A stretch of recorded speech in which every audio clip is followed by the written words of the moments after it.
To so poudarki današnjega Pomurskega dnevnika.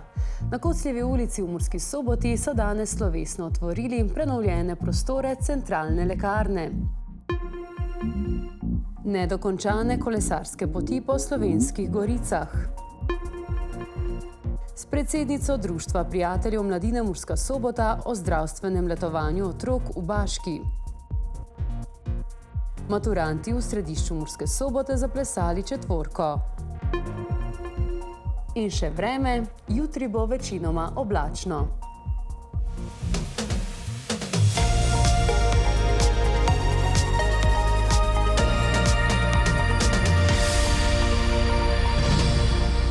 Spoštovani gledalci, cenjene gledalke, lepo pozdravljeni v Pomurskem dnevniku. V Murski Soboti so danes slovesno odprli prenovljene prostore osrednje lekarne Pomurskih lekarn na Kocljevi ulici. Gre za najobsežnejšo investicijo Pomurskih lekarn, katere skupna vrednost znaša okoli 2 milijona evrov. Na slovesni otvoritvi so v vodstvu Pomurskih lekarn poudarili, da bo celovita prenova centralne lekarne v Murski Soboti na Kocljevi ulici omogočila sodobno, strokovno in učinkovito izvajanje lekarniške dejavnosti.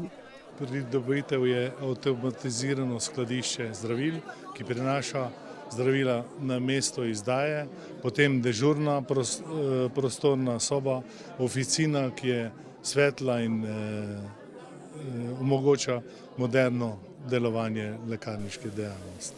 Kleti smo prenovili prostore, kjer imamo prostore za skladiščenje in prostore za izobraževanje študentov in mentorjev. Prenovljene prostore na Kocljevi ulici pozdravljajo tudi zaposleni. Z velikim veseljem in ponosom odpiramo vrata naše lekarne, ki bo v službi Pomurja in njegovih ljudi. Naša vizija je jasna: zagotavljati celovito oskrbo s kakovostnimi, varnimi in učinkovitimi zdravili. Vse te pridobitve, ki so vključene v to prenovo lekarne, nam omogoča, da bomo imeli več časa za naše paciente in se bomo lahko v veliki meri posvetili njihovim težavam, skrbem, se pogovorili, jim stali ob strani. V Pomurskih lekarnah pravijo, da bodo še naprej prihodnost gradili na zaupanju. Lekarna je pravzaprav prostor zaupanja. Zaupanje, ker se vsak dan nenehno srečuje znanje, strokovnost in seveda tudi srčnost. Na tem bom tudi naprej gradila. Govorimo o tem, da imamo strokovnost, ki jo lahko še nadgrajujemo, vendar iz temeljev, ki so stabilni, trdni, in to so gotovo vrednote, srčnost, povezovanje, stabilnost med ljudmi, notranje kohezije in seveda povezovanje z občinami, ustanoviteljicami, ki so pravzaprav tudi temelj v delovanju Pomurskih lekarn. Vodstvo in zaposleni verjamejo, da bo prenova pomembno prispevala k še boljši uporabniški izkušnji. Obiskovalec lekarne ima svoje potrebe, svoje zahteve, nekateri rabijo mogoče samo malo več pogovora, nekateri izbiro kakšnega zdravila, nekateri mogoče samo, da jim prisluhnemo. V novi lekarni jaz upam oziroma si želim, da bo časa in priložnosti za vse to, kar bodo naši obiskovalci potrebovali. Kolesarjenje postaja vse bolj priljubljena oblika mobilnosti. V Slovenskih goricah so tako občine združile moči in v prvi fazi projekta zgradile več kot 80 kilometrov kolesarskih poti. Župani opozarjajo, da bi z drugo fazo povezali pomembne kraje, celo sosednjo Avstrijo. A brez podpore države ta razvoj visi v zraku. Kljub temu, da so nekateri odseki pripravljeni na takojšnji začetek gradnje.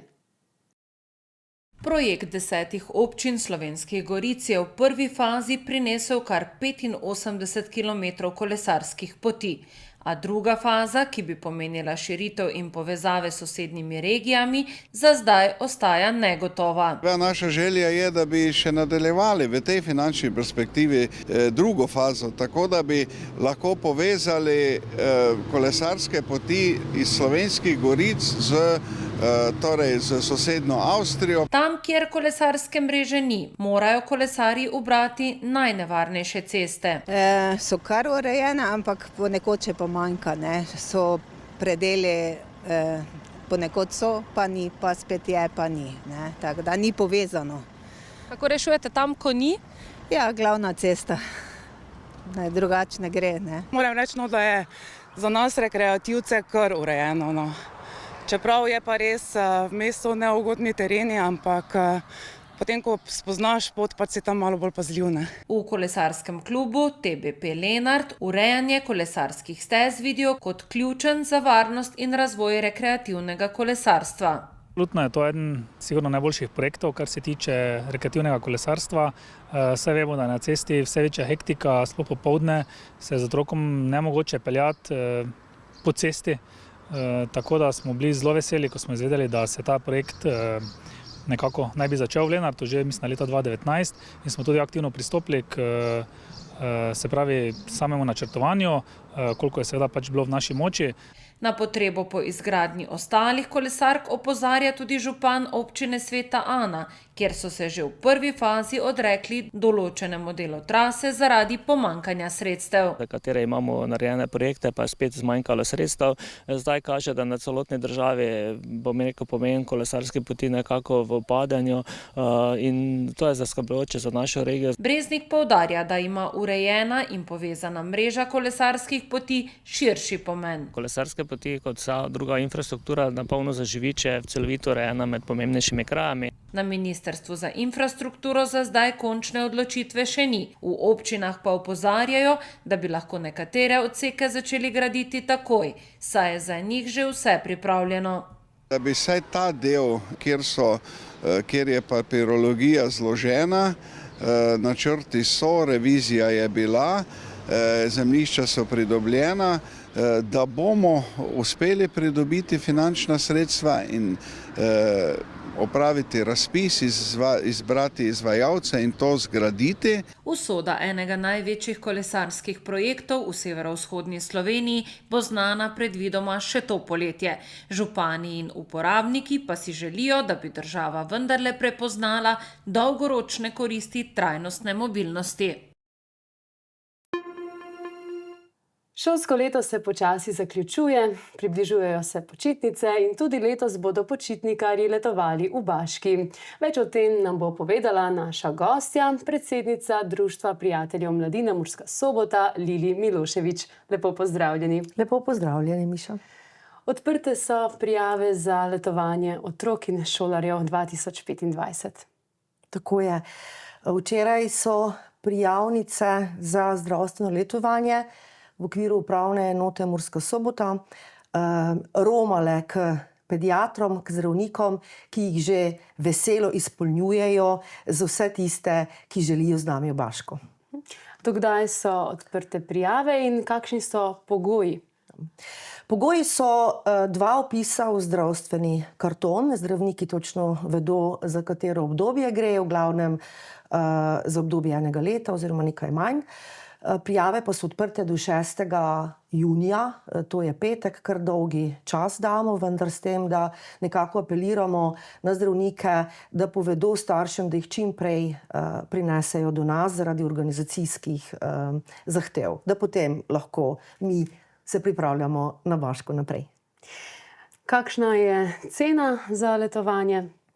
Ekonomska cena za letovanje na otroka je 550 €, s tem, da je večji del prispevek Zavoda za zdravstveno zavarovanje, to je 375,40 €.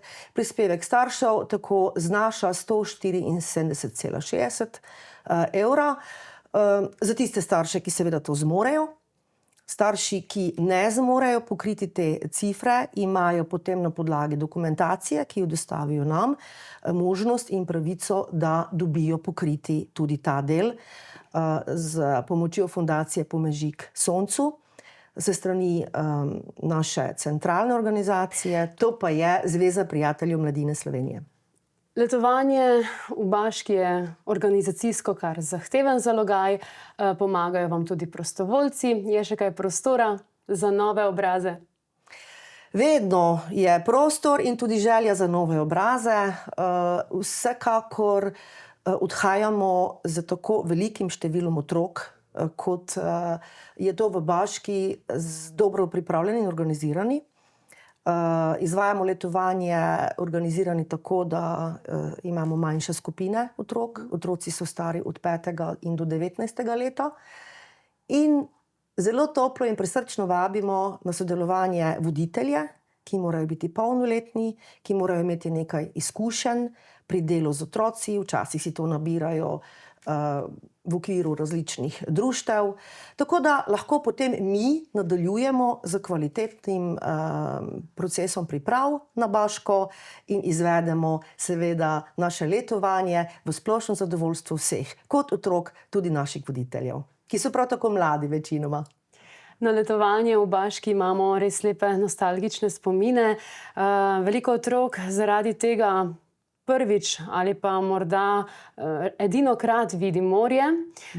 Kakšni so odzivi? Se otroci še tako veselijo? Se povpraševanje povečuje ali je nekako isto? Ne, povpraševanje se res povečuje, na kar smo ponosni. Kajti v celotnem delu Slovenije ni tako. In nekatere upravne enote oziroma občine so celo dobile manjši delež prijavnic zaradi tega sofinanciranih. Mi smo pa prijavnic kar nekaj tudi povečali, dobili sofinanciranih še več prijavnic. Žal so pa omejene kapacitete v domu. Tako da nekako se to izide, koliko otrok ima interesa, ponavadi peljemo sabo, nekaj jih morda resnično pustimo doma, ker je tako velik interes. Kar je nam žal, da jih ne moremo peljati s seboj vseh. Po drugi strani pa je to dokaz, da delamo dobro, da otroci še vedno pridobijo v Baški veliko lepega, dobrega, zdravega, tudi poučnega, da se radi družijo med seboj, da nam zaupajo in da tam, ki je izven domačih šolskih okvirjev prostor za doživetja, počitnic v najlepšem pomenu besede, v družbi z voditelji, kjer se tkejo nepozabni spomini. Mogoče še kakšno sporočilo vsem staršem, ki oklevajo ali prijaviti otroka ali ne? Baška je čudovita izkušnja za otroka. Tam poskušamo izenačiti pogoje za vse otroke, torej te razlike med njimi izključimo. Kvečjemu smo pozorni na tiste individualne potrebe, ki jih otrok nekako prinese sabo. Tako da, če oklevajo, naj se posvetujejo z otrokom. Če otrok želi v Baško, naj mu kar prisluhnejo. Če pa otrok nekako še ni dozorel, potem pa naj mu prav tako prisluhnejo, kajti ko je želja starša večja od želje otroka, ponavadi pomeni, da otrok še ni zrel. Samo otrok, ki želi v Baško in ima neko predstavo, kaj bo tam počel, s kom bo šel v Baško, ponavadi se odpravijo vsaj 2 prijatelja skupaj, takrat se to izide v neko prijetno izkušnjo za otroka in ta potem se vrača v našo Baško.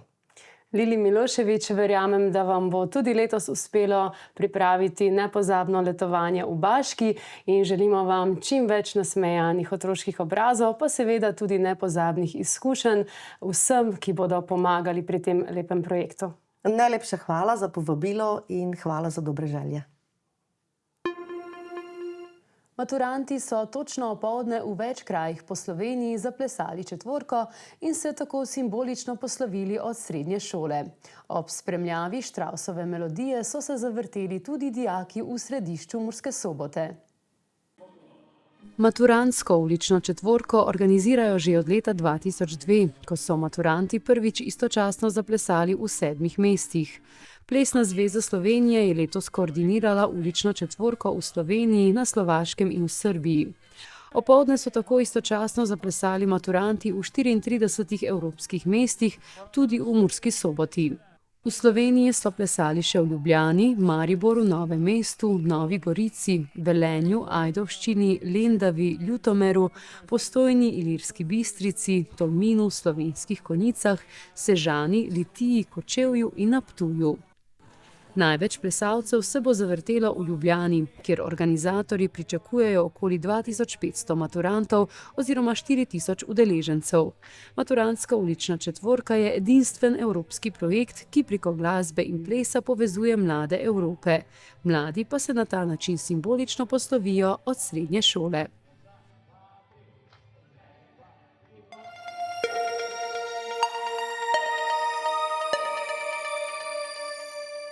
Poglejmo še vreme. Jutri bo večinoma oblačno, prehodno bo zapihal jugozahodnik. Jutro je bilo pretežno oblačno s plohami. Opoldne so v Murski Soboti, Radencih in Lendavi namerili 17, v Krajinskem parku Goričko 18 stopinj Celzija.